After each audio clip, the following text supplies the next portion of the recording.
یہ اتفاق نہیں تھا. ہم اپنی آزادی 15 اگست منا لیتے، وہ 14 منا لیتے، وہ نہیں ہو سکتا تھا. اللہ نے اس کے لیے شب قدر مقدر فرمائی، اور ساری خامیوں کے باوجود بھی خیر کے بڑے چشمے یہاں جاری ہیں، بڑے چشمے. انہیں جیسے باطل کی سازش سے یہ ملک ایسے پرزے پرزے ہو جاتے. کتنے مخلصین ہیں جن کی محنت، کاوش، دعائیں، رونا دھونا، اللہ اس کشتی کو طوفانوں میں چلا رہا ہے. یہ لوگوں کی مدد کرنا اس ملک کی بقا کا ذریعہ ہے. کسی کی دعا کا لگ جانا ہماری بقا کا ذریعہ ہے. ایک سانپ ہے جو احسان نہیں مانتا ہے، اس کو صرف سانپ، باقی ہر مخلوق مانوس ہو جاتی ہے سوائے سانپ.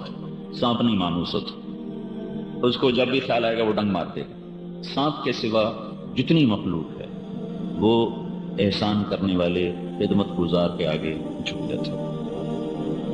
ہمارے دوست ہیں فقیر عبدالمجید صاحب، بڑے ذمہ دار ہیں میاں والی کی طرف.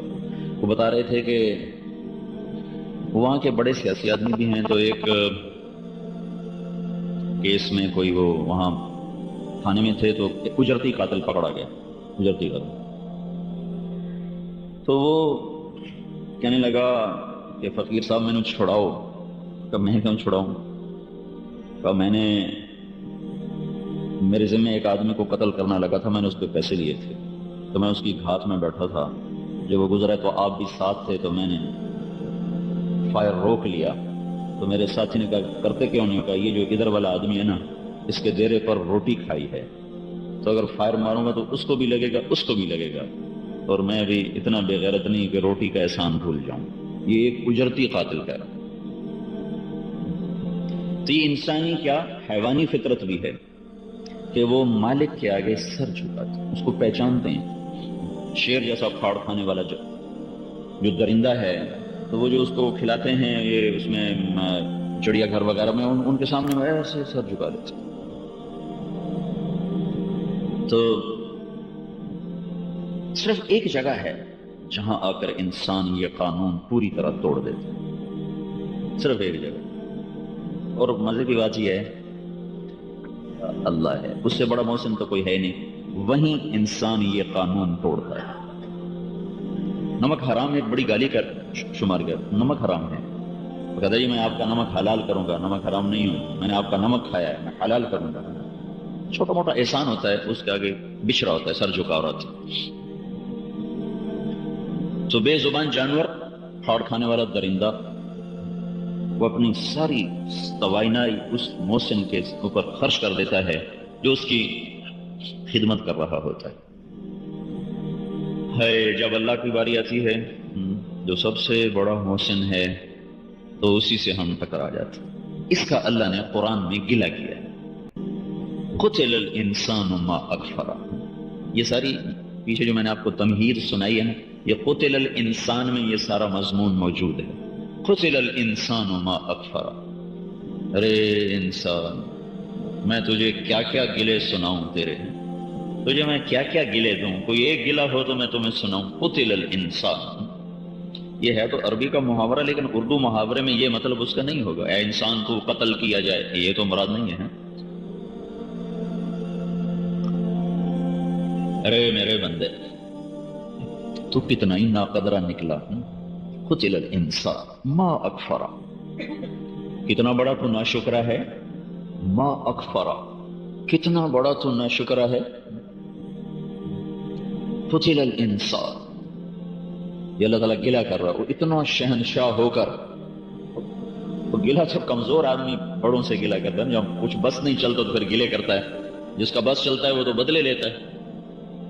تو اللہ جیسا شہنشاہ، کریم اور طاقتور اور مہیمن، تو اس نطفے سے بنے انسان سے اللہ تعالیٰ گلہ کر رہا ہے کہ میرے بندے میں تجھے کیا کیا سناؤں، تیری کتنی شکایتیں ہیں میں تجھے سناؤں. قتل الانسان ما اکفرہ، تیری ناشکریوں کی داستان بڑی طویل ہے.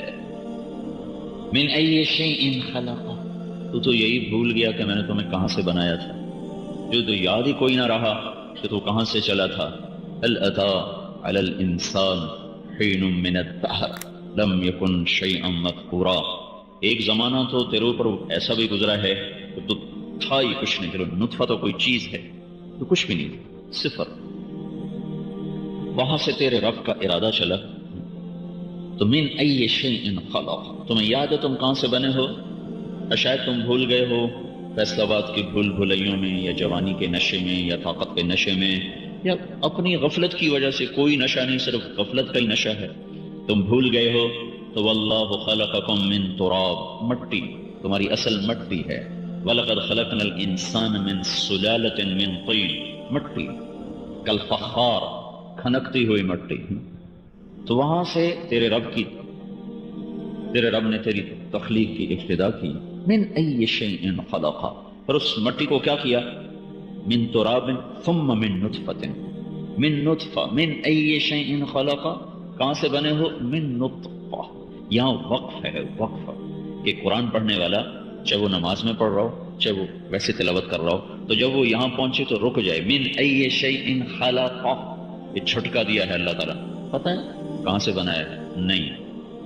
من نطفہ، یہاں رکو.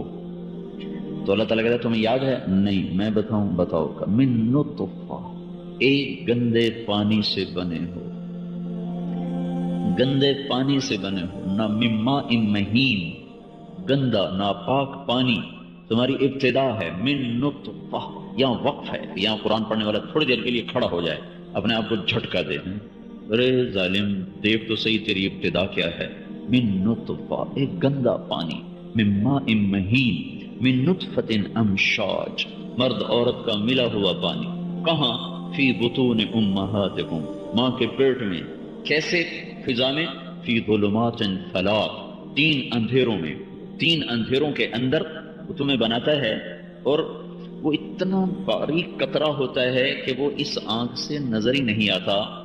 بہت بڑی خوردبینوں سے اسے دیکھا جاتا ہے. اس کو اللہ تعالیٰ آپس میں ملاتا ہے. اگر مرد عورت کے پانی کو ملانا ہمارے ذمہ کر دیا جائے تو انسان کے منی کے وہ جو اندر جاتا ہے چھوٹا سا ذرہ، اس میں 2.5 کروڑ سیل ہوتے ہیں. 2.5 کروڑ. اور ادھر سے صرف ایک چھوٹا سا انڈا آتا ہے. ان 2.5 کروڑ میں ہر سیل میں 60,000 خفیہ کوڈ ہیں.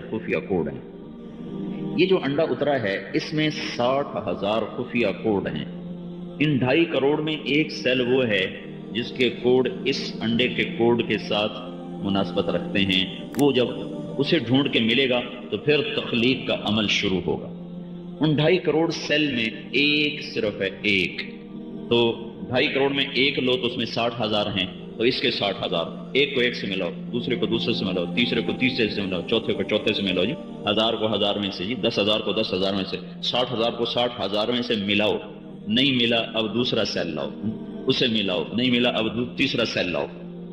اگر یہ کام ہمارے سپورٹ کر دیا جائے کہ یہ 2.5 کروڑ سیل ہیں اور یہ ایک سیل انڈا ہے، اس کا ہم جنس نکالو اور اس سے ملا دو، تو ہمارے پاس بڑی بڑی لیبارٹریاں ہوں اور اس پر لاکھوں کروڑوں ڈالر کا خرچ ہو، اور بڑے ماہر زولوجی کے ماہرین اور جینیٹک سائنس کے ماہرین اس پر بیٹھیں اور اس کو تلاش کرنے لگیں، تو کم از کم 2.5 سال میں جا کر اس کو تلاش کرنے کے قابل ہوں. 2.5 برس.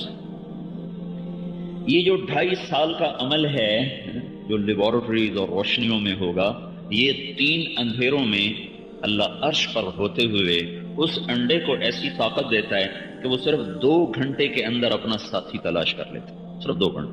سب کچھ چیک کرنے کے بعد جو اس میں اس کا ساتھی ہوتا ہے اس کے ساتھ جا کر وہ جڑتا ہے، اور اس کے ساتھ اگر اوپر سے امر آتا ہے کہ مخلقہ، ہاں اب چلو تمہاری تخلیق کا حکم ہو گیا، تو پھر آگے بننا شروع ہو جاتا ہے.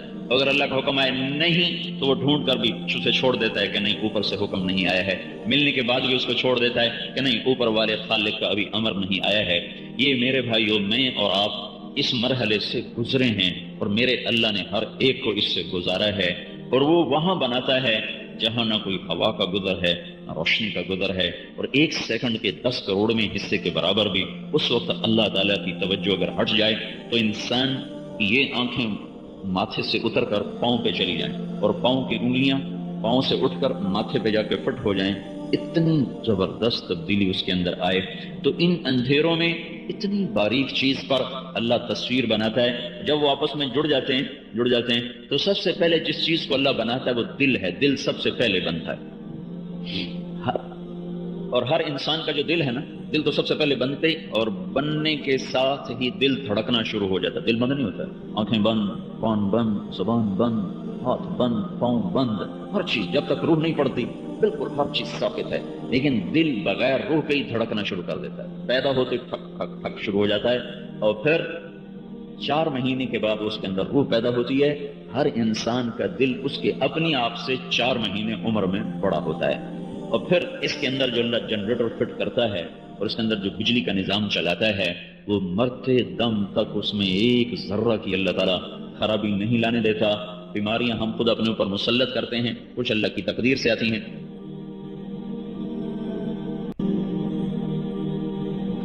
من ای شیء خلق، یاد ہے کیسے بنے تھے؟ من نطفہ، نطفے سے بنے.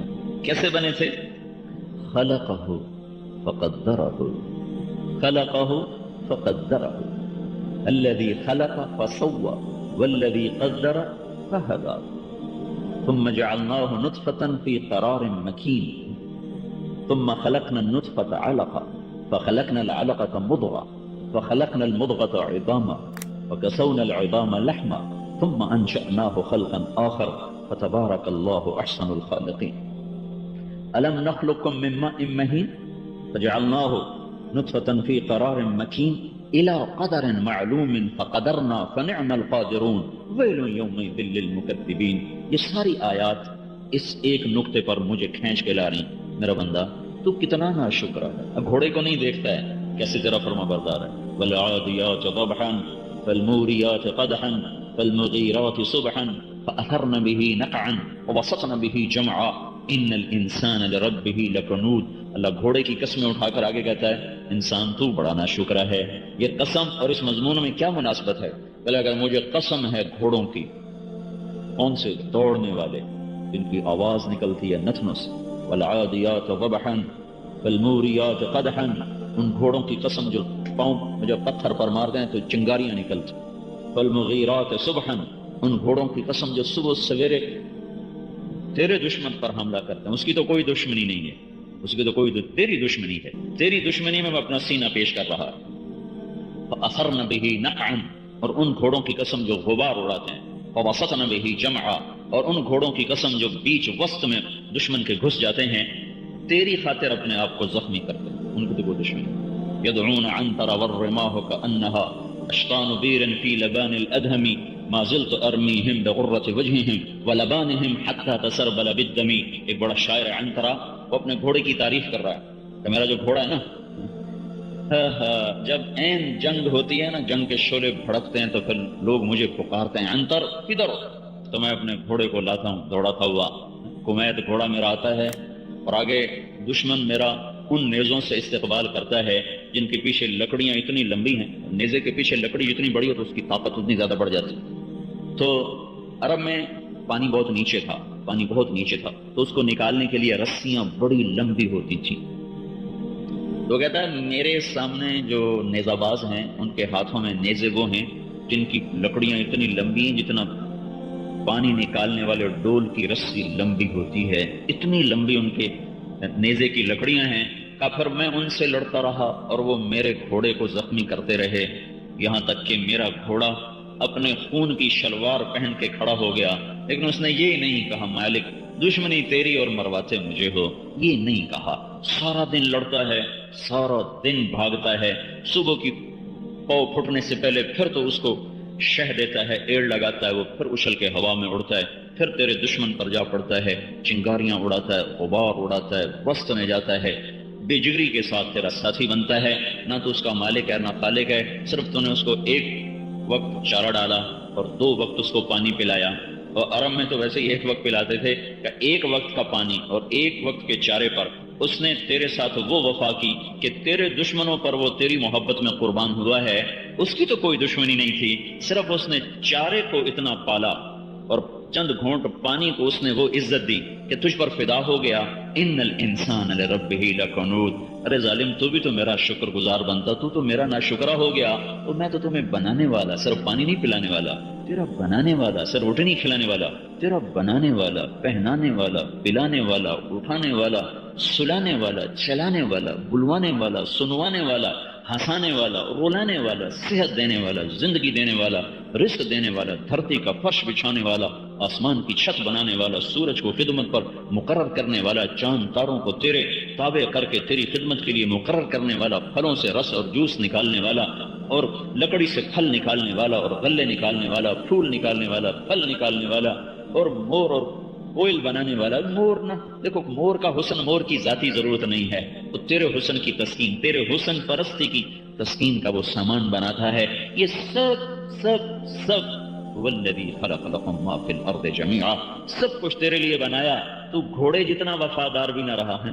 ان الانسان لربہ لکنود، اگر مجھے گواہ کی ضرورت نہیں ہے، انہ علی ذلک لشہید، تیری اپنی زندگی اس پر گواہ ہے۔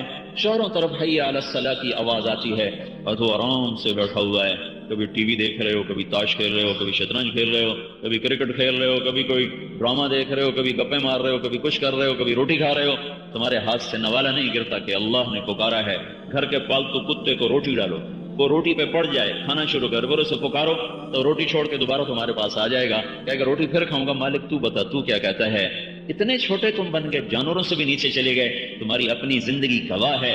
میں نے کہا سر جھکاؤ، تم نے کہا اٹھائیں گے، میں نے کہا سچ بولو، تم نے کہا جھوٹ بولیں گے، میں نے کہا پاک دامن رہو، کہ نہیں زنا کے اڈے چلائیں گے، میں نے کہا شراب چھوڑو، میں نے بھٹیاں چلائیں گے۔ جس سے روکا وہی کرتے چلے گئے، جس سے روکا وہی کرتے چلے گئے۔ ان الانسان لربہ لکنود وانہ علی ذلک لشہید، میرا بندہ اتنی وفا تو کر جتنا گھوڑا کرتا ہے، جتنا کتا کرتا ہے۔ من ای شیء خلقہ من نطفہ خلقہ فقدرہ، بنایا ہے، ایویں نہیں بناتا بھی لکیریں پھیر کے چلو بھائی باہر آ جاؤ، قدرہ خلق فسوى والذی قدر فہدی فی ای صورت ما شاء رکبک۔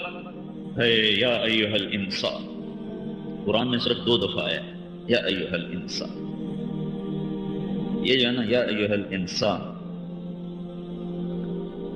یہ اللہ کی محبت کا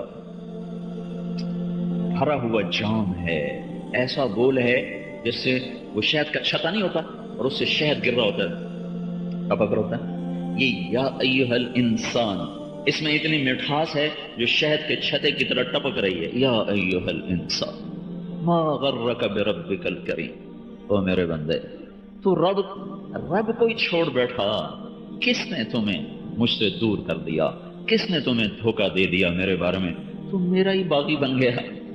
خلقک فسواک فعدلک، بنانے والا بھی میں، خوبصورت بنانے والا بھی میں، یہ شکل دینے والا بھی میں، اعتدال اس میں رکھنے والا بھی میں، اس خوبصورت شکل کے ساتھ ثم السبیل یسرا، پھر دنیا میں بھی میں ہی تمہیں لے کر آیا، پھر تمہارے آنے سے پہلے ماں کی چھاتیوں میں دودھ کا نظام بھی تمہارے لیے اللہ ہی نے چلایا۔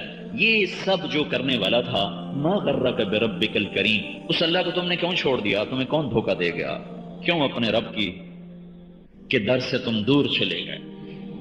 تو میرے بھائیو، یہ اللہ کا گلہ ہے اپنے بندوں کے ساتھ کہ میرے بندو اذکرک وتنسانی، میں تمہیں یاد رکھتا ہوں، تم مجھے بھول جاتے ہو۔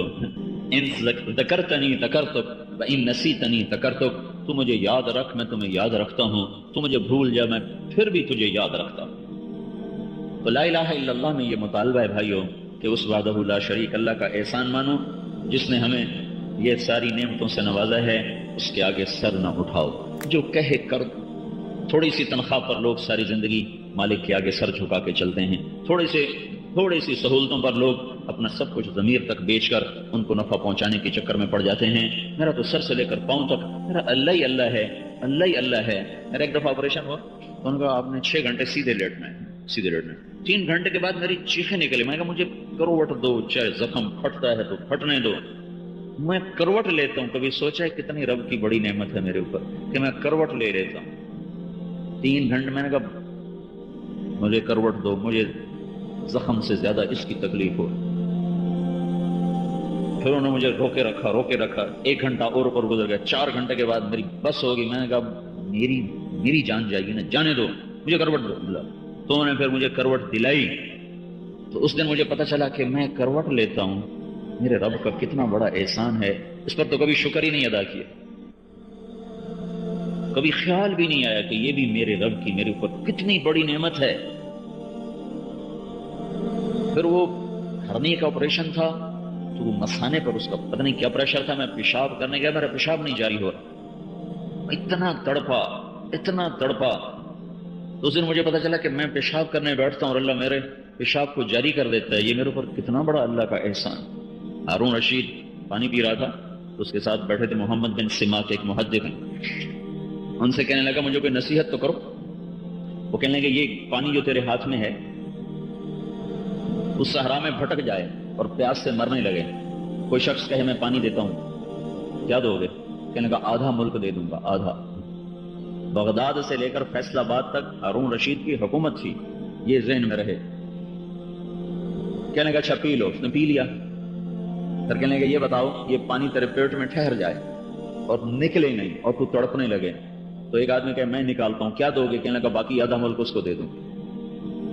تو انہوں نے فرمایا ہارون وہ ملک جس کے آدھے کی قیمت چند گھونٹ پانی ہو اور باقی آدھے کی قیمت چند قطرے پیشاب ہوں، اس قابل نہیں کہ اس کی وجہ سے اللہ کو ناراض کر دے۔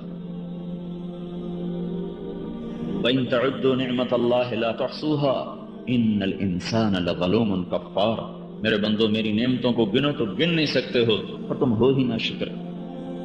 تو میرے بھائیو سب سے پہلا حق اللہ کا ہے، سب سے پہلا حق اللہ کا ہے کہ میرے وجود میں آنے کا سبب، پھر میری ساری نافرمانیوں کے باوجود میں رزق بھی دیتا ہے، پانی بھی پلاتا ہے، صلح بھی دیتا ہے، اٹھا بھی دیتا ہے۔ اپنا بیٹا نافرمان ہو جائے تو گھر سے نکال دیتے ہیں، آگ کر دیتے ہیں، اخباروں میں اشتہار دے دیتے ہیں ہم نے اپنے بیٹوں کو آگ کر دیا ہے۔ یہ آنکھ جب سے بیدار ہوئی ہے یہ اللہ کی نافرمان ہے، یہ کان جب سے سننا شروع ہوئے ہیں یہ اللہ کے نافرمان ہیں۔ سر سے لے کر پاؤں تک سارا وجود رواں رواں گناہوں میں جکڑا ہوا اور گٹر بنا ہوا ہے۔ نہ کبھی اللہ آنکھوں میں تیر مار کے پھوڑتا ہے، نہ کبھی کانوں کے پردے پھاڑتا ہے، نہ کبھی پاؤں کاٹتا ہے، نہ کبھی ہاتھ توڑتا ہے، نہ کبھی عقل کو مسخ کرتا ہے۔ وہ مہلت دیتا چلا جاتا ہے، مہلت دیتا چلا جاتا ہے، مہلت دیتا چلا جاتا ہے۔ یہ اس کا اس سے بھی بڑا احسان ہے کہ میری ساری نافرمانیوں کے باوجود وہ میری توبہ کا انتظار کرتا ہے اور مجھے نشانیوں سنریہم آیاتنا فی الآفاق وفی انفسہم حتی یتبین لہم انہ الحق، کہ میں تمہیں چاروں طرف سے اپنی نشانیاں دکھاؤں گا، شاید کہیں کوئی نشانی نظر پڑے اور تم لوٹ کے میری طرف آؤ۔ تو بھائیو یہ کلمے کے بعد سب سے پہلا حق میرے اللہ کا ہے تو اس کے سامنے سر جھکایا جائے اور اسی کی غلامی میں زندگی کو گزارا جائے، جو کہے وہ کر دے، جہاں سے روکے اسے چھوڑ دے۔ اتنا ایمان سیکھنا ہر مسلمان پر فرض ہے کہ اللہ کی پسندیدہ زندگی کو اپنائے، ناپسندیدہ زندگی کو چھوڑے۔ اللہ تعالیٰ کے بعد جو سب سے بڑا احسان ہے ہمارے اوپر وہ اللہ کے رسول صلی اللہ تعالی علیہ وسلم کا ہے۔ اللہ کے بعد زمین میں اگر کوئی محسن اعظم ہے اور کوئی سب سے بڑا نجات دہندہ ہے اور کوئی سب سے بڑا احسان کرنے والا ہے تو وہ حضرت محمد صلی اللہ تعالی علیہ وسلم کی ہستی ہیں، آپ کی ذات ہے۔ ہر نبی اپنی امت پر شفیق رہا، ہر نبی نے اپنی امت پر کوشش کی ہے، لیکن جو اللہ نے آپ کو صفت عطا فرمائی رحمت کی اور درد کی اور غم کی اور رونے کی اور تڑپنے کی اور فقر اور فاقہ، یہ کسی نبی پر ایسا حال نہیں آیا جو حضرت محمد صلی اللہ تبارک و تعالی علیہ وسلم پر آیا ہے۔ اللہ تعالیٰ نے پیش کیا، دے دوں دنیا کے خزانے، چاہتے ہو؟ صفا پہ کھڑے تھے، اسرافیل آئے، ہاتھ میں تھال ہے، ریشم سے ڈھکا ہوا ہے، کہ یا رسول اللہ مجھے اللہ نے آپ کی خدمت میں بھیجا ہے اور حکم دیا ہے کہ میں سورے جہان کے خزانوں کی چابیاں آپ کی خدمت میں پیش کر دوں۔ اب آپ فرمائیں آپ بادشاہی چاہتے ہیں یا غلامی چاہتے ہیں؟ کون سی رسالت چاہتے ہیں؟ عبدن رسولہ اور ملکن رسولہ؟ اب وہ بادشاہی چاہتے، اب وہ نبوت چاہتے ہیں جس میں بادشاہی ٹھاٹ باٹ ہوں، یا وہ نبوت چاہتے ہیں جس میں فقر و فاقہ ہو؟ تو آپ نے فرمایا بل عبدن رسولہ، نہیں مجھے بادشاہی نہیں چاہیے، مجھے غلامی والی نبوت چاہیے۔ ہاں، اشبع یومن و اجوع یومن، ایک دن روٹی کھاؤں گا ایک دن بھوکا رہوں گا، پھر تو ایک دن بھی نہ رہا۔ گھر میں تشریف لائے، حضرت عائشہ سے پوچھا کچھ ہے؟ کہ کچھ ہے، آج تو چوتھا دن ہے، کچھ نہیں کھانے کو ملا ہے، تو آج تو اللہ سے بات کرتا ہوں۔ تو آپ مسجد میں تشریف لے گئے اور ستون کے پیچھے کھڑے ہو کے نماز شروع کر دی، پھر سلام پھیرا، پھر دوسرے ستون کے پیچھے کھڑے ہو کے نفل پڑھنے شروع کر۔ پیچھے آئے حضرت عثمان رضی اللہ عنہ، انہیں حضرت عائشہ سے پوچھا کہ اللہ کے رسول کہاں ہیں؟ تو انہوں نے فرمایا کہ 3 دن گزر چکے تھے آل رسول کے گھر میں کچھ نہیں تھا کھانے کو، تو آج اپنے اللہ سے بات کرنے گئے ہیں۔ تو حضرت عثمان رضی اللہ تعالیٰ عنہ وہیں کھڑے ہو کر پھوٹ پھوٹ کے رونے لگے اور ارشاد فرمایا مجھے کیوں نہ حکم دیا، عبد الرحمن بن عوف کو کیوں نہ کہا، ثابت بن قیس بن شماس کو کیوں نہ کہا، یہ مالدار لوگ تھے، ہمیں حکم کیوں نہ دیا، ہمارا رزق کس لیے؟ دوڑے ہوئے گئے اور اونٹ بھر کے سامان کا لے کر آئے، بٹھایا، اتارا، پھر بھاگے ہوئے گئے اور گھر میں جو پکا ہوا تھا نا وہ اٹھا کے لائے کہ پکانے میں دیر ہوگی اور پہلی بہت بھوک ہے، تو پکا ہوا بھی لا کے رکھا۔ آپ نفل پڑھ کے واپس آئے، آپ نے دیکھا سامان بھی ہے اور تک کھانا بھی تیار ہے۔ آپ نے فرمایا یہ کون لے کر آیا ہے؟ حضرت عائشہ رضی اللہ تعالیٰ نے عرض کیا آپ جو اللہ سے مانگنے گئے تھے تو اللہ تعالیٰ آپ کو ایسے تو نہیں واپس بھیج سکتے تھے، آپ کے جانے کے بعد عثمان آئے تھے، انہوں نے پوچھا تھا، میں نے سارا بتا دیا، تو یہ سب کچھ وہ پہنچا کر گئے ہیں۔ تو آپ نے ایسے آسمان کی طرف دیکھ کر کہا اللہ میں عثمان سے راضی ہوں، تو بھی اس سے راضی ہو جا۔ پھر آپ نے دوبارہ کہا یا اللہ میں عثمان سے راضی ہوں، تو بھی اس سے راضی ہو جا۔ پھر تیسری دفعہ فرمایا یا اللہ میں عثمان سے راضی ہوں، تو بھی اس سے راضی ہو جا۔ جن کے لیے اللہ تعالیٰ خود پیشکش کر رہا ہو، مجھے نہیں چاہیے۔ تو سب سے بڑا محسن اس کائنات کا اللہ کے بعد وہ حضرت محمد صلی اللہ تبارک و تعالی علیہ وسلم کی ہستی ہیں کہ جن کے احسان کو کوئی نہیں ادا کر سکتا، نہ ان تک کوئی پہنچ سکتا ہے۔ جس ہستی کی ساری زندگی امت کے لیے آنسو بہاتے گزری، تکلیف اٹھاتے گزری، گھر سے بے گھر۔ دیکھو کسی سچے آدمی کو جھوٹا کہہ دو نا تو وہ کہتا ہے مجھے گولی سے زیادہ یہ جملہ چبھا ہے، مجھے فیر مار دیتے مجھے یہ نہ کہتے۔ سب سے بڑے سچے کو منہ پہ کہا جا رہا ہو تو جھوٹا ہے، تو ان کے دل پہ کیا گزرتی ہوگی؟ سب سے بڑے امانت دار کو کہا جا رہا ہو تو جادوگر ہے، اس کے دل پہ کیا گزرتی ہوگی؟ سب سے بڑے پاک دامن کو کہا جا رہا ہو، سب سے بڑے عقل مند کو کہا جا رہا ہو تو پاگل ہو گیا ہے، اس کے دل پہ کیا گزرتی ہوگی؟ صبح سے شام کہنے والے اگر غیر ہو نا تو درد تھوڑا ہوتا ہے، جب کہنے والے اپنے ہوں تو وہ درد کئی گنا بڑھ جاتا ہے۔ یہ کہنے والے غیر نہیں تھے، تبا لک سائر اليوم لہذا جمعتنا، یہ چچا کی بکواس ہے۔ چچا ابو لہب تیرا ستیہ ناس ہو، تو ہلاک ہو، یہ چچا کہہ رہا ہے، اس لیے ہمیں جمع کیا تھا۔ اب مینا میں لوگوں کو کہہ رہے تھے کلمہ پڑھو، ایمان لے آؤ، کامیاب ہو جاؤ، پیچھے ابو لہب یہ جھوٹا ہے، اس کی نہ سنو، انہ ساحر کذاب۔ جب کہنے والے اپنے ہوں تو سوئی خنجر بن جاتی ہے، جب سنانے والے اپنے ہوں تو گولی ایٹم بم بن جاتی ہے۔ تو یہاں چچا پیچھے پیچھے کہہ رہا ہے جھوٹا ہے، کذاب ہے، جادوگر ہے، اس کی نہ سننا۔ اور پھر آپ سنی انسنی کر کے پھر لوگوں کو کہہ رہے ہیں اللہ کی مان لو، قولوا لا الہ الا اللہ تفلحوا، کامیاب ہو جاؤ گے، مان لو اللہ کی مان لو۔ اور پیچھے قریش بھی اور پیچھے خاندان بھی، سب کے سب کے پیچھے طاقت لگی ہوئی ہے کہ اس کی نہیں چلنے دینی۔ میرے بھائیو، حضرت محمد صلی اللہ تعالی علیہ وسلم کے سامنے بھی ہم سر نہیں اٹھا سکتے کہ ان کے احسان کے بوجھ تلے ساری انسانیت اس طرح دبی ہوئی ہے کہ جیسے اللہ کا حق ادا نہیں کیا جا سکتا، ایسے ہی حضرت محمد صلی اللہ تعالی وسلم کی ہستی کا وہ حق ادا نہیں کیا جا سکتا۔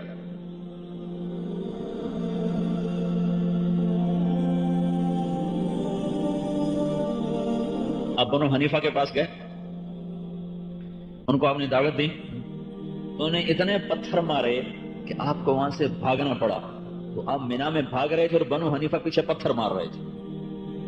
اتنی اونچی ہستی بنو عامر ابن صعصع کے پاس گئے، کہنے کہ میں اللہ کا نبی ہوں، میری قوم میری مخالفت کر رہی ہے، تم مجھے اپنے پاس لے جاؤ، میں اللہ کا پیغام سناؤں اطمینان کے ساتھ، تم میری حفاظت کرو۔ وہ کہنے کہ تم بیٹھو، ہمارا سردار آ رہا ہے، وہ آئے گا تو پھر ہم بات کر لیتے ہیں۔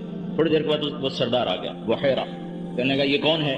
وہ لوگوں نے کہا یہ وہ قریشی ہے جو کہتا میں اللہ کا رسول ہوں۔ تو آپ کے سامنے کہنے لگا اس سارے مینا کی وادی میں کوئی سب سے بدترین کوئی شخص ہے تو وہ یہ ہے۔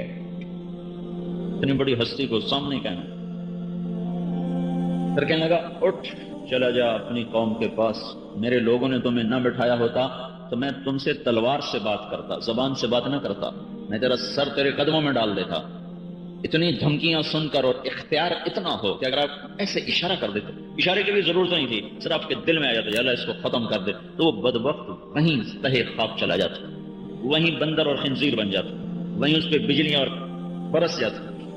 اتنے اختیار کے باوجود آپ چپ کر کے اٹھے، اونٹنی پہ سوار ہوئے. جب آپ کی اونٹنی اٹھ رہی تھی اس نے پیچھے سے نیزہ مارا اونٹنی کو، اس پر آپ تو بے دھیانی میں بیٹھے تھے، اونٹنی اچھلی ہے اور آپ اونٹنی سے نیچے زمین پر گرے ہیں. یہ سب کچھ برداشت کر کے پھر یہ نہیں کہا یا اللہ ان کو ہلاک کر دے اور ان کو برباد کر دے. نوح علیہ السلام نے تو کہہ دیا تھا رب لا تذر علی الارض من الکافرین دیارا، یا اللہ ایک بھی زندہ نہ چھوڑ. اور ہمارے نبی نے 3 میل پتھر کھائے، ایسے کھائے کہ زمین آسمان کانپ اٹھے. آسمان کے فرشتے 2 دفعہ روئے ہیں، 7 آسمان کے فرشتے 2 دفعہ روئے ہیں. ایک دفعہ 3000-4000 سال پہلے جب ایک بوڑھا باپ معصوم بچے کو لے کر کھڑا ہوا ہے مینا کے پہاڑ کے پیچھے اور ان سے کہہ رہا ہے یا ہائے ہائے انی ارا فی المنام انی اذبحک فانظر ماذا ترى. حضرت ابراہیم علیہ السلام نے کوئی 60 برس دعا کی یا اللہ بچہ دے. یہ میرا اندازہ ہے 20-22 سال کی عمر میں شادی ہوئی ہو تو 84 سال کی عمر میں بیٹا ہوا ہے، 84 سال کی عمر میں 86 سال 84 سال تو 60-65 سال دعا مانگی یا اللہ اولاد دے اولاد دے. اور جب ہو گئی تو پہلی بڑی آزمائش یہ آئی کہ اس بچے کو چھوڑ دو، یہاں سے نکال دو. اس کو کہاں نکالوں کہ جب میں کہوں. مکے چھڑوایا، پھر جب وہ دل میں بس گیا اور آنکھوں میں سما گیا اور اسی کا تصور اور دھیان ہے اسماعیل کیا کر رہا ہوگا، اسماعیل سو رہا ہوگا، اسماعیل دوڑ رہا ہوگا، اسماعیل بھاگ رہا ہوگا، اسماعیل کھیل رہا ہوگا، اسماعیل ماں کے پاس بیٹھا ہوگا. انہی خیالات میں ہے سارا دن. 86 سال کی عمر میں اولاد ہو تو خود ہی سوچو بڑھاپے کی اولاد تو جگر کھا جاتی. تو اللہ نے کہا جاؤ جا کے چھری پھیر دو. تو اب یہ مکالمہ باپ بیٹے میں ہو رہا ہے. حضرت اسماعیل کی عمر ہوگی 6 سال سے 10 سال کے درمیان. تو کہتے ہیں بیٹا میں دیکھ رہا ہوں اللہ کی طرف سے اشارہ مل رہا ہے تجھے ذبح کرنے کا، تیری کیا رائے ہے؟ تو اسماعیل علیہ السلام نے کہا یا ابت افعل، بابا جلدی کرو دیر نہ کرو. بیچ میں کوئی لفظ نہیں آیا یا ابت افعل، نہ فا نہ واو نہ ثم. جلدی کرو فوراً کرو. ستجدنی انشاء اللہ من الصابرین. تو میرا صبر آزما، میرا جگر آزما، تو دیکھے گا میرے صبر اور میری رضا برقضا. تو دیکھے گا کہ میں اللہ کی اس پکار پر پورا اتروں. کرو جلدی کرو. ابن قدامہ نے ایک روایت نقل کی. ابراہیم علیہ السلام کہنے لگے تجھے پتہ بھی ہے میں کیا کہہ رہا ہوں؟ تو بڑا خوش ہو رہا ہے. کہنے کہ ہاں پتہ ہے آپ جو کہہ رہے ہیں، پتہ ہے، جو پتہ ہے میرے ساتھ کیا ہونے والا ہے. میں اس پہ خوش ہو رہا ہوں کہ آپ کو چھوڑوں گا تو اللہ مل جائے گا، اللہ آپ سے بہتر ہے. اور دنیا کو چھوڑوں گا تو جنت مل جائے گی، جنت دنیا سے بہتر ہے. البتہ مجھے میری ماں کا غم ضرور ہے، اس سے بڑا دکھ ہوگا. تو اپنا کرتا اتار دیا. وہ کہنے لگے یہ کرتا میری ماں کو دے دینا، جب اسے میری یاد آئے گی میرا کرتا دیکھ لیا کرے گی. اور مجھے اپنے کرتے میں کفن دے کے یہیں دفن کرنا، ادھر نہ لے جانا، یہیں دفن کر دینا. پھر کہنے لگے میرے ہاتھ پاؤں باندھ دو. کہیں آپ کو کوئی میرے ہاتھ پاؤں کی حرکت سے کوئی تکلیف، اور مجھے ایسے ماتھے کے بل زمین پہ رکھو. وَتَلَّهُ لِلْجَبِينِ، میرا ماتھا زمین پہ رکھو، کہیں آنکھوں سے آنکھیں نہ ٹکرا جائیں، کہیں ہاتھ نہ کانپ جائے، کہیں باپ کی شفقت نہ غالب آ جائے. تو وہ بوڑھا باپ جو 93-94 سال کی عمر کا ہو چکا ہو تو وہ تو آدمی مرغی نہیں ذبح کر سکتا، پتر کومڑا پہ گیا ہے. مرغی نہیں، پتر کومڑا پہ گیا ہے. اس کے وہ ہاتھ باندھے، اس کے دل پہ کیا گزرے ہوگی ابراہیم کے؟ وہ لٹایا ہے اور اپنا گھٹنا ان کی کمر پہ رکھا، ان کے سر کے بال پکڑ کر گردن کو اوپر کیا ہے. پھر ایسے آسمان کو دیکھا، کہا ہے میرا رب اگر تو مجھ پہ ناراض ہو گیا تھا، اسماعیل کی محبت نے میرے دل میں جگہ پکڑ لی تھی، تو آج اپنی ناراضگی دور کر دے. اور اگر میرا کوئی امتحان لینا چاہتا تھا تو مجھے میرے امتحان میں سرخرو کر دے. یہ کلمات سن کر 7 آسمان کے فرشتوں کی ہائے ہائے ہو، سارے فرشتے رو پڑے تھے اور چھری چلا تھا. تو اوپر سے اللہ کا امر آیا کہ نہیں، اب چھری کی کیا طاقت کے وہ چل. دوسری مرتبہ جب آپ کو طائف سے نکالا گیا اور آپ وہاں سے طائف کے بدماشوں نے آپ کا پیچھا کیا اور پتھر مارنے شروع کیے ہیں اور آپ بھاگ رہے ہیں، 3 میل تک بھاگے ہیں، 3 میل تک. یہاں بھی صرف ایک اشارہ ہی کافی تھا ان کی ہلاکت کے لیے. 3 میل تک بھاگ اور پتھر کھائے اور بے ہوش ہو گئے. جب آپ گرے ہیں اور خون و خون ہوئے ہیں تو وہ دھرتی بھی روئی, طائف کے پہاڑ بھی روئے اور آسمانوں کے فرشتے بھی روئے, اپنے آنسوؤں پر قابو نہ رکھ سکے. وہ زید بن حارثہ نے آپ کو اٹھایا ہے اور دوڑ کے سامنے عتبہ کا باغ تھا, وہ باغ وہ نہیں ہے لیکن وہ جگہ انہوں نے سعودی حکومت نے ایسے اس پر وہ لگا دی ہے, باڑ لگا دی ہے. وہ جگہ آج بھی محفوظ ہے. وہاں جا کر آپ کو ایک انگور کی بیل کے نیچے لٹایا. دیکھو جس پر دشمن بھی ترس کھائیں اس نے کیا دکھ دیکھا ہوگا. دشمن تو دیکھے مصیبت میں تو خوش ہوتا ہے, لیکن اتبا کون ہے؟ جس نے بدر کی جنگ میں مکہ کے قریش کا جھنڈا اٹھایا ہوا تھا, وہ اتبا. جب اس نے آپ کا حال دیکھا نا, تحرکت لہ رحمہ, تو اس کے وہ قریشی خون نے جوش مارا, کہا یہ محمد بن عبداللہ کے ساتھ کیا کر دیا طائف والوں. اور ایسا بے قرار ہوا ہے کہ خود جا کے انگور توڑے, نوکر سے نہیں کہا, خود توڑے, پلیٹ میں سجائے, پھر خود جاتے ہوئے شرم آئی تو غلام کو بلایا کہ جا اس کے پاس اور اس کو کہنا تمہیں میں رشتہ داری کی قسم دے کے کہہ رہا ہوں, یہ انگور رد نہ کرنا, کھا لینا.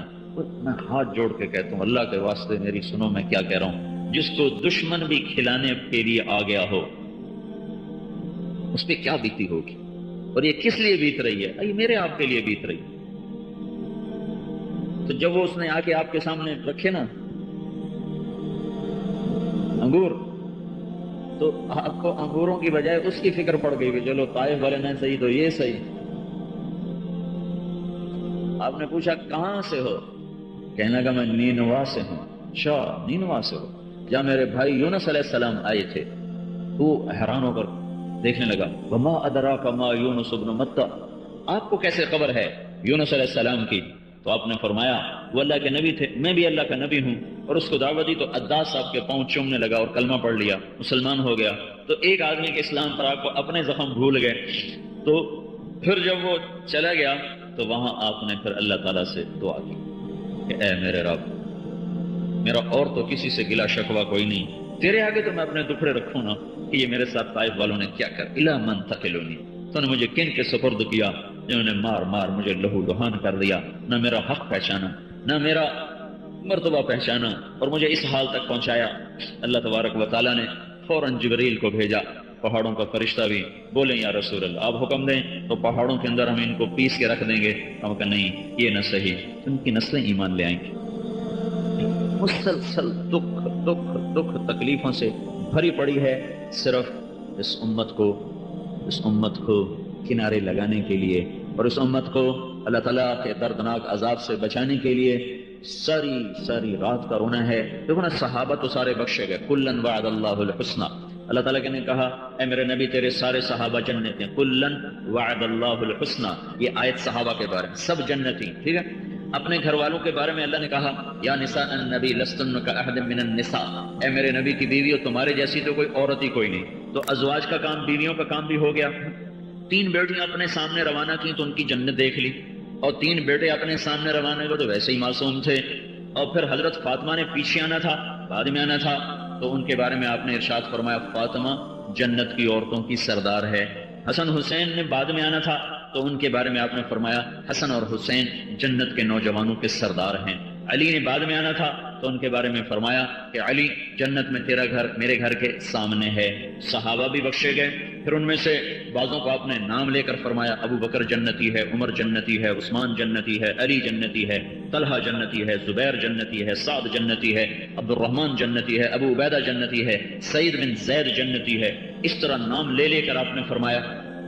تو اب یہ جو آنسو بہ رہے ہیں یہ کس لیے ہیں؟ صحابہ کا کام بھی ہو گیا, خاندان کا کام بھی ہو گیا, اہل بیت کا کام بھی ہو گیا, گھر والوں کا مسئلہ بھی حل ہو گیا. اب جو آپ رو رہے ہیں یہ رونا جو تسلسل کے ساتھ ہے یہ میرے اور آپ کے لیے ہے, آنے والی امت کے لیے ہے. آپ نے فرمایا میرا جی چاہتا ہے میں اپنے بھائیوں کی زیارت کروں. تو صحابہ نے کہا ہم بھی تو آپ کے بھائی ہیں. کہ نہیں تم میرے صحابی ہو, میرے بھائی وہ ہیں جو مجھے دیکھیں گے نہیں اور بن دیکھے مجھ پر ایمان لائیں گے, تو وہ میرے بھائی ہیں. ایک شخص نے کہا یا رسول اللہ مبارک ہو اس کو جس نے آپ کو دیکھا آپ پر ایمان لایا. تو آپ نے فرمایا 7 دفعہ مبارک ہو اس کو جس نے مجھے نہیں دیکھا اور میرے اوپر ایمان لایا ہے.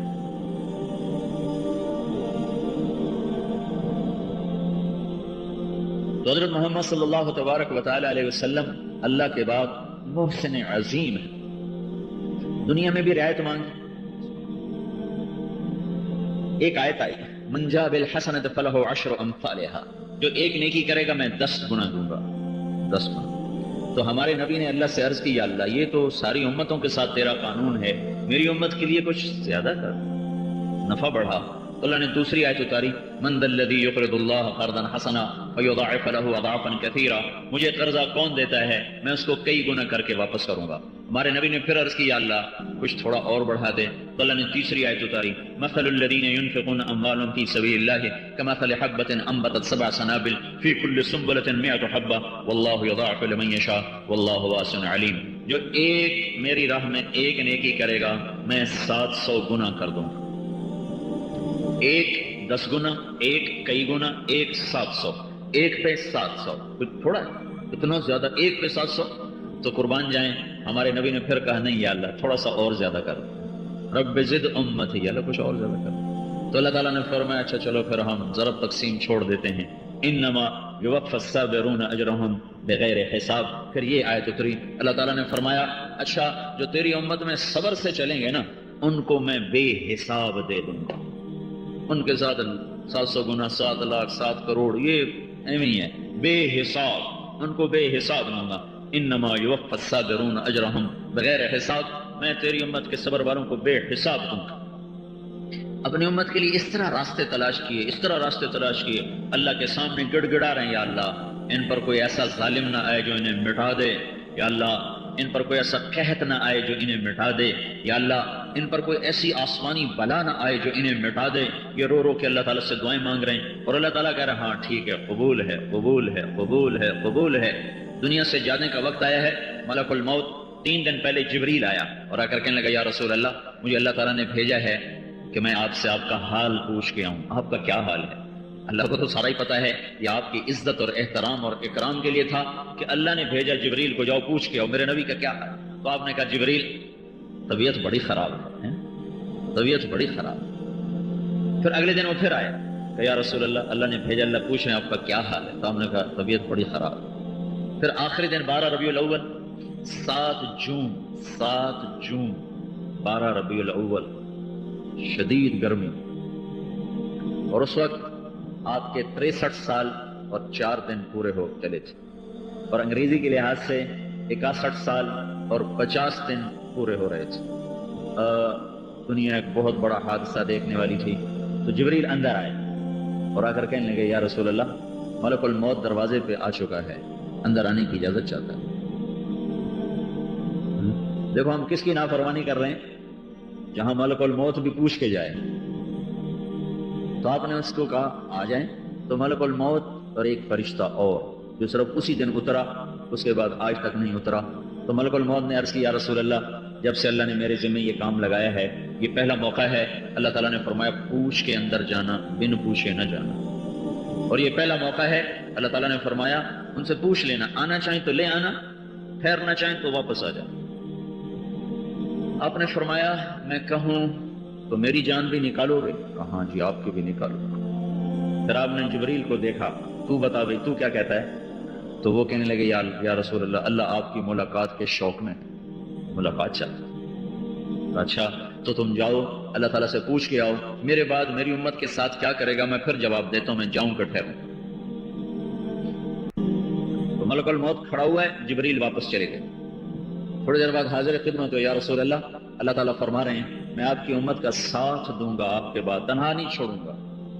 یہ سوال اگر میرے آپ کے نبی وہاں نہ اٹھاتے اور اللہ سے یہ بات نہ کرتے تو اس وقت جو کچھ ہو رہا ہے دھرتی پر ہم بھی وہی بندر خنزیر بنتے جو ہم سے پہلے امتیں بن گئیں، اور ہم پر بھی وہی پتھر برستے جو پہلی امتوں پر برسے، اور ہم پر بھی اسی طرح پانی چھوڑ دی جاتے جیسے نوح علیہ السلام کی قوم پہ چھوڑ دی گئے. دعا دو اس کملی والے کو جو دنیا سے جاتے ہوئے بھی ہمارا ہی درد، ہمارا ہی غم، ہمارا ہی رونا روتے روتے روتے اللہ کو منا گیا کہ یہ کام نہیں کرنا میری امت کے ساتھ.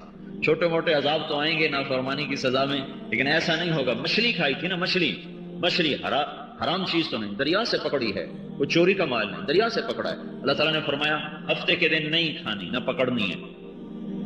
انہوں نے اللہ سے ہیرا پھیری کی، ہفتے کو اس کو ایک تالاب میں بند کر دیتے، اتوار کو پکڑ کے کھا لیتے. تو چند دن کے بعد اللہ تعالیٰ نے فرمایا کونوا قردۃ خاسئین، ذلیل خوار بندر بن جاؤ. سارا شہر بندر بن گیا، کیا چھوٹے کیا بڑے، اور 3 دن میں سسک کے مر گیا. ماں باپ کو دکھ دینا مچھلی کھانے سے بڑا جرم ہے. اگر وہ کملی والے کی دعا نہ ہوتی تو ماں باپ کے نافرمان خنزیر بنتے. وہ بندر بنے تھے، یہ خنزیر بنتے. زنا کرنا ہی خود بذات خود بڑی بلا ہے. زنا کے اڈے چلانا، شراب پینا خود بڑی بلا ہے، شراب کے اڈے چلانا، جوا کھیلنا بڑی بلا ہے، جوئے کے اڈے چلانا. یہ وہ جرم ہیں. اگر اللہ کے نبی کی دعا نہ ہوتی تو ہم بندر خنزیر بن گئے تھے. تو اس کو دعا دو جو جاتے جاتے یہ کام کروا گیا. اللہ کے نبی سے پوچھا گیا یا رسول اللہ قیامت کب آئے گی؟ تو آپ نے کہا اللہ کو پتہ کب آئے گی، کا کوئی نشانی تو بتا دیں. تو آپ نے کہا جب ماؤں کو اولاد ذلیل کرنے لگ جائے تو سمجھنا قیامت آنے والی ہے. اور فیصل آباد، گرین ٹاؤن، نور پور کے ہر گھر میں مائیں ذلیل ہیں. باپ ڈرتا ہے جوان اولاد سے، ماں دبکتی ہے جوان اولاد سے کہیں بےزتی نہ کر دیں. کہ جب ایسا ہوگا تو پھر اللہ کے طرف سے قیامت ان کے سروں پہ آ جائے گی. تو یہ تو بندر بنانے والا عمل نہیں، یہ تو قیامت کو لانے والا عمل ہے جو دنیا پر سب سے بڑا عذاب ہے. اس کائنات کا سب سے بڑا عذاب قیامت ہے. ماں باپ کی نافرمانی قیامت کو کھینچ کے لے آتی. جہاد سے بڑا عمل کون سا ہے اسلام میں؟ شہید سے بڑا رتبہ کیا ہے اسلام میں؟ ابو ہریرہ رضی اللہ تعالیٰ عنہ مسجد میں جہاد کی ترغیب سنی، گھر میں آئے ہتھیار سجائے. ماں نے کہا کہاں جا رہا؟ کہا جہاد میں. کہا میں تو اکیلی ہوں، مجھے چھوڑ کے کہاں جا رہا؟ کہا مجھے نہیں پتا، میں نے جانا ہے، میں نے مسجد میں ترغیب سنی. انہوں نے بڑی منت کی، وہ نہیں مانے. کہا میں تجھے دودھ کا واسطہ دیتی ہوں جو میں نے تجھے پلایا تھا، مجھے اکیلی چھوڑ کے نہ جا. نہ کہا نہیں میں نے تو جانا ہے. انہوں نے اللہ کے نبی کو پیغام بھیجا کہ میں نے اسے اپنے دودھ کا واسطہ دیا، یہ پھر بھی نہیں مانا. تو ابو ہریرہ ہتھیار سجائے مسجد میں آئے تو آپ نے دیکھ کر منہ ادھر پھیر لیا. وہ پریشان ہو گئے کہ اللہ کے رسول کو کیا ہو گیا. یا رسول اللہ کیا ہوا؟ اٹھ جاؤ، ماں کے دودھ کا واسطہ سننے کے بعد بھی تیرا دل نہ پسیجا، اٹھ جاؤ، مجھے تیرے جہاد کی کوئی ضرورت نہیں ہے. یہ ماں باپ ہیں. آپ نے حضرت عمر سے فرمایا عمر تیرے دور میں ایک شخص آئے گا، اس کا نام ہوگا اویس، اور وہ قبیلہ مراد کی ایک شاخ ہے قرن، وہ اس میں سے ہوگا. اور وہ اس کو پھلبیری کی بیماری ہوئی ہوگی. پھر صرف ایک چھوٹا سا نشان باقی ہے، باقی وہ ٹھیک ہو چکا ہے. وہ تیرے دور میں آئے گا. جب وہ آئے نا تو اس سے اپنے لیے دعا کروانا. عمر کو کہہ رہے ہیں جن کے بارے میں میرے بعد کوئی نبی ہوتا تو عمر ہوتا. تو حضرت عمر پریشان حیران ہو گئے، اس کو یہ رتبہ کیسے ملا؟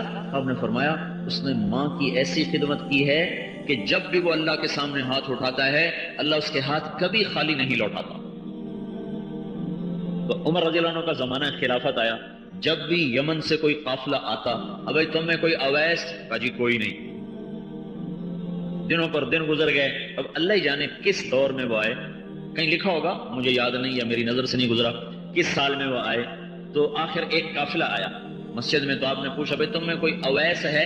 تو ایک شخص کھڑا ہوا لمبا کا کالا رنگ. تو آپ نے کہا تو قبیلہ مراد سے ہے؟ کہا جی ہاں.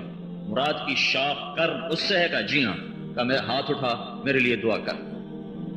کہا میں آپ کے لیے دعا کروں؟ میں تو آپ کی خاک نہیں ہوں. کہاں صحابی کہاں تابعی؟ سنو سوری دنیا کے تابعین تبع تابعین ابدال قطب مل جائیں تو ایک صحابی کے جسم کے ٹوٹے ہوئے بال کے برابر نہیں. عبداللہ بن مبارک سے کسی نے پوچھا عمر بن عبدالعزیز افضل ہیں کہ معاویہ بن ابی سفیان رضی اللہ عنہ افضل ہیں؟ تو عبداللہ بن مبارک ناراض ہو گئے، کہنے کہ بے وقوف، تم صحابی اور تابعی میں برابری کر رہے ہو. اللہ کے محبوب کے ساتھ سفر کرتے ہوئے معاویہ بن ابی سفیان رضی اللہ عنہ کے گھوڑے کے ناک کے نتنے میں جو مٹی لگی تھی عمر بن عبدالعزیز تو اس مٹی کے برابر نہیں ہے. صحابی سے کہا جا رہا ہے اویس سے دعا کروانا. یہ اس کو رتبہ کہاں سے ملا؟ کہا ماں کی خدمت سے ملا ہے. تو انہوں نے کہا کرو دعا. تو انہوں نے دعا کی. پھر حضرت عمر نے فرمایا میرے پاس رہو گے؟ کہا نہیں آپ کے پاس نہیں رہوں گا، میں کوفے رہوں گا. تو کہنے لگے کوفے کے گورنر کو خط لکھ دوں تیرا خیال رکھے؟ کہا نہیں مجھے کوئی ضرورت نہیں، بس میں عوام میں رہوں گا. تو حج پر کوفے کا ایک سردار آیا تو حضرت عمر نے پوچھا اویس کا کیا حال ہے؟ کہنے لگے برا ہی حال ہے، فقر فاقہ ہی ہے. کہ وہ بڑا عظیم آدمی ہے، اس سے تم نے دعا کروانی ہے جب تم واپس جاؤ، اس کا یہ قصہ ہے. تو جب یہ حاجی لوگ واپس گئے تو یہ سردار حضرت اویس کے پاس کہنے لگا اویس میرے لیے دعا کرو. کہنے لگا اللہ میں تو حاج سے آیا, لوگ حاجیوں سے دعا کراتے ہیں, تو الٹا مجھے کہہ رہا ہے میں دعا کروں. کہ نہیں تو دعا کر دعا کر. پھر وہ کہنے لگے کہیں تو عمر سے تو مل کے نہیں آ رہا؟ کہنے لگے ہاں مل کے آیا ہوں. اچھا اس لیے انہوں نے ان کے لیے دعا کی اور راتوں رات کوفہ چھوڑ کے غائب ہو گئے, ہجرت کر گئے کہ اب لوگ مجھے پیر نہ بنا دیں, مجھے بزرگ نہ بنا دیں. تو میرے بھائیو جو اس وقت ماؤں کے ساتھ ہو رہا ہے, جو پاپ کے ساتھ ہو رہا ہے, جو خون سفید ہو رہا ہے, یہ سارے وہ جرائم ہیں جس پر ہم کب کے بندہ خنزیر بن جاتے. یہ تو حضرت محمد صلی اللہ تعالی وسلم نے اس وقت موقع پہ کام کروا دیا اور اللہ کو منوا لیا کہ نہیں نہیں نہیں کیا کرو گے میرے بعد, کیا کرو گے میرے بعد کا خیال رکھوں گا, خیال رکھوں گا. ورنہ اذان ہو اور 95% مسجد میں نہ آئے, اذان ہو اور ساری دکانیں کھلی رہیں, رزق ہو اور زکات نہ دے, طاقت ہو اور عدل نہ کرے, مال ہو اور سخاوت نہ کرے. یہ وہ جرم ہیں جو مچھلی کھانے سے بڑے ہیں. دعائیں کر گیا, اللہ کو منا گیا. جب جبریل نے کہا نا کہ اللہ تعالیٰ کہہ رہے ہیں کہ ساتھ دوں گا, اکیلا نہیں چھوڑوں گا, الآن قرۃ عینی اللہم الرفیق الاعلی, یا اللہ اب میری آنکھ ٹھنڈی ہے, اب مجھے اپنے پاس بلا لیں. جب آپ نے یہ کہا تو جبریل جو تھے نا غمگین ہو گئے, کہنے لگے یا رسول اللہ آپ نے فیصلہ کر لیا ہے جانے کا, تو میرا بھی آج دنیا میں آخری دن ہے, آج کے بعد میں بھی اس دھرتی پہ لوٹ کے نہیں آؤں گا. اور پھر آخری چند لمحات جو باقی تھے اس میں بھی آپ نے اپنی امت کو پیغام بھیجا, الصلاۃ وما ملکت ایمانکم. یہ الفاظ آپ دہرا رہے تھے, اے میری امت ایک نماز نہ چھوڑنا, ایک غریبوں سے برا سلوک نہ کرنا, ایک نماز نہ چھوڑنا, ایک غریبوں سے اچھا سلوک کرنا. صرف غلام مراد نہیں, سارے غریب لوگ, مسکین لوگ مراد ہیں. غریب مسکینوں پر رحم کھانا, نماز نہ چھوڑنا. کتنے لوگ ہیں جو نماز پڑھ رہے ہیں اور کتنے لوگ ہیں جن کو جب اللہ رزق دیتا ہے تو وہ غریبوں پر ترس کھاتے ہیں اور رحم کرتے ہیں. اس کے باوجود بھی اللہ تعالیٰ کے عذاب کے دروازے بند ہیں کہ وہ دعائیں جو اللہ کے نبی مانگ گئے تھے انہوں نے روکا ہوا ہے ان خوفناک عذابوں کو جو پہلی امتوں پر آ کر برسے اور گرجے اور کھڑکے اور زمین تھر تھرائی, آسمان لرز اٹھا, زمین آسمان ایک ہو گئے ان کو تباہ و برباد کرنے کے لیے. اگر حضرت محمد صلی اللہ تعالی وسلم کی رونے دھونے اور آنسو نہ ہوتے, اب رو رہے ہیں رو رہے ہیں رو رہے ہیں, ساری رات روئے اور یہ کہتے رہے یا اللہ ابراہیم علیہ السلام نے کہا تھا فمن تبعنی فإنہ منی ومن عصانی فإنک غفور رحیم. یا اللہ جو میری مانے وہ میرا, جو میری نہ مانے تیری مرضی معاف کرنا کر. اور عیسیٰ علیہ السلام نے کہا تھا یا اللہ ان تعذبهم فإنهم عبادک وإن تغفر لهم فإنک انت العزیز الحکیم. یا اللہ اگر تو عذاب دے تو عزت دار ہے, اور اگر یا اللہ تو ان کو پکڑے تو اپنی قدرت والا ہے, ہم تو تیرے سامنے عرضی کر سکتے ہیں. عذاب دے تیرے بندے ہیں, معاف کر تو عزتوں والا ہے. یعنی نا درمیان میں بات رکھی, درمیان. تو آپ نے کہا یا اللہ میں یہ درمیانی بات نہیں کرتا ہوں, معاف کر یا نہ کر, عذاب دے یا معاف, میں یہ نہیں کہتا ہوں. میں کہتا ہوں یا رب امتی امتی, یا رب امتی امتی, یا رب امتی امتی. یہ میری امت کو معاف ہی کرنا ہے, تم نے معاف ہی کرنا ہے, معاف ہی کرنا ہے. یہ کہتے کہتے پھر چھلک پڑے تو جبریل بھاگے ہوئے آئے, یا رسول اللہ, اللہ تعالیٰ کہہ رہے ہیں آپ کیوں رو رہے ہیں؟ اللہ کو تو پتا ہے کیوں رو رہے ہیں, ہمیں جو سنانی تھی یہ بات, کیوں رو رہے ہیں؟ کہ اپنی امت کے غم میں رو رہا ہوں. تو اللہ تعالیٰ جبریل واپس گئے, پھر اللہ سے پیغام لائے, نہیں رو نہیں, میں تیری امت کے بارے میں تجھے خوش کر دوں, راضی کر دوں. تو آپ نے فرمایا میں تو اس وقت راضی ہوں گا جب میری ساری امت بخشی جائے گی. محشر میں ایک ممبر آئے گا, اللہ تعالیٰ سے اللہ کی طرف سے فرمایا جائے گا ممبر پہ بیٹھو, تو آپ بیٹھنے کی بجائے ہاتھ رکھ دیں گے, بیٹھیں گے نہیں. مجھے ڈر لگے گا کہ کہیں ممبر مجھے اٹھا کے جنت میں لے جائے اور پیچھے امت میرے بغیر رہ جائے. لہٰذا میں اپنی امت کے ساتھ ہی کھڑا رہوں گا جب تک ان کا حساب نہیں ہوتا ہے, جب تک وہ کسی کنارے نہیں لگتے. سب سے پہلے آپ نے فرمایا میں اٹھوں گا, میرے ساتھ میری امت, میرے دائیں طرف سے ابوبکر اٹھے گا, میرے بائیں طرف سے عمر اٹھے گا, قدموں سے بلال اٹھے گا, اذان دیتا ہوا اٹھے گا. پھر سارے لوگ میدان محشر کو چلیں گے, میری امت میرے ساتھ چلے گی. اونچے مقام پر مجھے اور میری امت کو کھڑا کیا جائے گا. اعلان ہوگا این الامۃ الامیۃ ونبیھا, ان پڑھ امت اور اس کا نبی کہاں ہے؟ تو مجھے بلایا جائے گا, میری امت کو بلایا جائے گا. تو سب سے پہلے میری امت کا حساب ہوگا, سب سے پہلے پل صراط پر میری امت کو گزارا جائے گا. تو سب سے پہلے جنت کے دروازے پر میں پہنچوں گا, میرے بغیر جنت کا دروازہ کھل نہیں سکتا ہے. میں جاؤں گا فاقعھا, اسے کھٹکھٹاؤں گا, پھر میرے لیے کھلے گا, میں داخل ہوں گا اور میرے ساتھ میری امت کے غریب لوگ میرے ساتھ ساتھ داخل ہوں گے. سب سے پہلے جانے والے, سب سے پہلی امت کو لے کر جانے والے اور جنت تک پہنچانے والے یہ حضرت محمد صلی اللہ تبارک و تعالی علیہ وسلم کی ہستی ہیں. تو بھائیو اللہ کے بعد کسی کا احسان ہے تو حضرت محمد صلی اللہ علیہ وسلم کی پاک زندگی اور آپ کی ہستی کا احسان ہے. ایک ان کے سامنے سر جھکانا، یہ ساری تبلیغ کی محنت کا خلاصہ ہے کہ اللہ اس کے رسول کے غلام بن کے چلو. پنجابی نہ بنو، پٹھان نہ بنو، اور سندھی نہ بنو، بلوچی نہ بنو، اور ایرانی نہ بنو، ترکستانی نہ بنو، نہ عربی رہو نہ عجمی رہو، محمدی بن جاؤ، غلام محمد بن جاؤ. لا الہ الا اللہ دل کی چیز ہے، ہم دکھا نہیں سکتے. محمد الرسول اللہ ظاہر کی چیز ہے، ہم چھپا نہیں سکتے. لا الہ الا اللہ نظر نہیں آتا، محمد الرسول اللہ چھپ نہیں سکتا. جیسے درخت چھپ نہیں سکتا اور گٹھلی نظر نہیں آ سکتی، لیکن درخت کا وجود گٹھلی کا پتہ بتاتا ہے. لا الہ الا اللہ اندر کی چیز ہے، وہ باہر نظر نہیں آتا. لا الہ الا اللہ کے نظر آنے کی چیز محمدی پناہ ہے کہ میں غلام رسول بنوں، غلام محمد بنوں، غلام نبی بنوں. میرا سب کچھ حضرت محمد صلی اللہ علیہ وسلم کی پاک زندگی میں ڈھلا ہوا ہو تو یہ نشانی ہوگی کہ یہ اندر کوئی اور ان کا ہے نظام، یہ کسی کے تابع ہو کے چلنے والے لوگ. تو میرے بھائیوں، ساری دنیا اس وقت اپنی خواہش کے غلام بن کر ہلاکت میں چلی گئی ہے. ہم یہ محنت کریں کہ ہم اللہ اس کے رسول کی غلامی پر آئیں اور اس کو لے کر ساری دنیا میں پھریں کہ اب کوئی آنے والا نبی نہیں ہے، تو ساری دنیا کے انسانوں تک اس پیغام کو پہنچانا یہ اس امت کی ذمہ داری ہے. اللہ تعالیٰ کے نبی نے مینا کی وادی میں کہہ دیا تھا فَلْيُبَلِّغِ الشَّاهِدُ الْغَائِبُ، میرا پیغام آگے پہنچاؤ، یہ تمہارے ذمے ہے. تبلیغ کی محنت نے پرانا سبق یاد دلایا، بھولا ہوا سبق یاد دلایا، جس کو ہم بھولنا بھی بھول گئے تھے. زمان مدت ہوئی صیاد نے چھوڑا بھی تو کیا، تاب پرواز نہیں راہ چمن یاد نہیں. مدت ہوئی تھی، یہی بھول گئے تھے کہ دنیا میں اللہ کے پیغام کو لے کر پھرنا ہمارے ذمے ہے. صرف ایک صدی کے اندر مدینہ سے اسلام کی جو لہر اٹھی ہے ملتان تک پہنچی. ملتان تک دیبل جب کھدائی ہو رہا تھا نا، دیبل جس کو آج کل بھمبور کہتے ہیں، یہ دریائے سندھ کے کنارے پر یہ شہر تھا. اب دریا وہاں سے ہٹ گیا ہے لیکن تھوڑا بہت ایسے چھوٹا سا نالا وہاں اب بھی چلتا ہے. تو دیبل کی کھدائی میں نا ایک قبر کھل گئی، قبر. تو اس میں میت نکلی جس کے سینے میں نیزہ ٹوٹا ہوا تھا، نیزے کا گلا پھالا تھا، اندر ٹوٹا ہوا تا، اور اس کا جسم تر و تازہ اور خون اسی طرح رس رہا تھا، اور ایک نوجوان کی لاش تھی. تو ان کے جو ماہرین آثار قدیمہ ہیں ان کا قیاس یہ تھا کہ یہ محمد بن قاسم کے لشکر کے ساتھیوں میں سے کوئی ہے جو یہاں شہید ہوا اور اسی سرزمین میں وہ دفن کیا گیا، کہ وہ آج چند سال پہلے اس کی کھدائی ہوئی ہے، وہ ابھی تک تر و تازہ، ابھی تک سلامت ہے. میرا ہوم ڈسٹرکٹ ملتان ہے، تو قاسم بیلا اسی کے نام سے آج تک ہے. وہاں شہدائے محمد بن قاسم کے لشکر کے شہداء تھے، ان کی قبریں وہاں بنائی گئی تھی.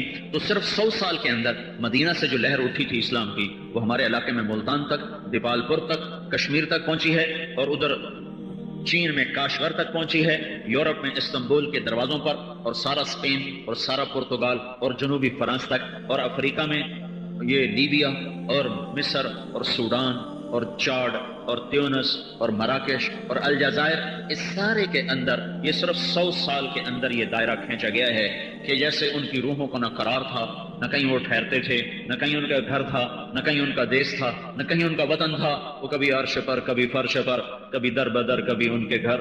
غم عاشقی تیرا شکریہ، میں کہاں سے گزر گیا. اس پیغام کو لے کر وہ پھرے، اور پھرتے ساری دنیا میں اسلام زندہ ہوتا چلا گیا. وہ خود مر کے قبروں میں چلتے گئے اور اسلام کی شمع فروزاں ہوتی چلی گئیں. وہ سارے عالم میں ہوا چلی جس نے قوموں کے قوموں اور قبائل کے قبائل کو اسلام کا راستہ دکھایا. صدیوں سے یہ دروازہ بند پڑا ہوا ہے. ہم مسلمان بطور قوم کے بن گئے ہیں. مسلمان کوئی قوم نہیں، وہ تو راجپوت قوم ہے، ارائی قوم ہے، پٹھان قوم ہے، قریشی قوم ہے. مسلمان قوم نہیں، مسلمان ملت ہے، ملت. اور یہ امت ہے، امت، اور اس کا دروازہ سارے عالم کے لیے ہے. صدیوں سے ہم نے اوروں کو دعوت دینا چھوڑا تو ہمارا خون بھی ٹھنڈا ہو گیا اور غیر بھی تباہ و برباد ہو گئے. ہر 4 مہینے میں ہمارا خون تازہ ہو جاتا ہے، نیا خون آیا ہے. تو کئی 100 سال ہو چکے ہیں، نئی قومیں اسلام میں داخل نہیں ہوئی، تو امت کا خون ٹھنڈا ہو گیا ہے. بالکل اس کے جذبات ہی مردہ ہو کے رہ گئے، انگیٹھیاں سرد ہو کے رہ گئی ہیں. اگر ہم پھریں گے تو نئی قومیں اللہ ایمان میں لائے گا، اسلام میں لائے گا. وہ خود گرم ہو کر آئیں گی، ہمارا ٹھنڈا خون بھی گرم کر دیں گی. تو بھائیو، ساری دنیا میں بھی جانا ہے، اپنے ملک میں بھی پھرنا ہے، اپنے آپ کو بھی اللہ اس کے رسول کی غلامی میں لانا ہے، اور اوروں کو بھی کھینچ کے لانا ہے۔ جو کرتا رہے گا اس کی زندگی قیمتی بن جائے گی۔ چند صبح چند شامیں ہیں، پتہ نہیں کہاں زندگی کی شام ہو جائے، اور پھر اوروں کے کندھوں پہ سوار ہو کر 4 ہاتھ زمین کے نیچے مٹی کی چادر اوڑھ کے لوگ ایسے سوتے ہیں کہ پھر اولاد کو بھی یاد نہیں رہتا کوئی ماں تھی اور کوئی باپ تھا، تو غیروں نے کیا یاد کرنا؟ کون جاتا